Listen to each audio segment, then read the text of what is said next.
ஓட்டுநர் இல்லாத கார், ஓட்டுநர் இல்லாத ரயில் என கேள்விப்பட்டிருக்கிறோம். ஆனால் வியாபாரம் செய்ய ஆளே இல்லாத கடையை பார்த்திருக்கிறீர்களா? அல்லது இதுதான் சாத்தியமா? ஆம் என்றால் நீங்கள் ஆச்சரியப்படுகிறீர்களா?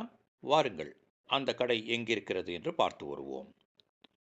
பூவிருந்தவல்லியிலிருந்து சுமார் 20 கிலோமீட்டர் தொலைவில் உள்ள நரசிங்கபுரம் என்ற கிராமத்தில் அமைந்திருக்கும் ஸ்ரீ லக்ஷ்மி நரசிம்மர் ஆலயத்தின் அருகேதான் இந்த கடை அமைந்திருக்கிறது. காய்கறி, பழங்கள், குளிர்பானம், திணை வகைகள் என விரிக்கப்பட்டிருக்கும் அந்த கடையில் நீங்கள் பொருட்களை தேர்ந்தெடுத்துவிட்டு அதற்கான பணத்தை அங்கே இருக்கும் உண்டியல் போன்ற ஒரு பெட்டியில் போட்டு விடலாம். அல்லது ஆன்லைன் பேமெண்ட் என்றால் அங்கே அதற்காக கியூஆர் கோடும் வைக்கப்பட்டிருக்கிறது. ஆட்கள் இருக்கும்போதே கைவரிசை காட்டும் பேர்வழிகள் இருக்கும்போது நம்பிக்கையின் அஸ்திவாரத்தில் இந்த கடை இயங்கிக் கொண்டிருப்பது ஓர் ஆச்சரியம்தான்.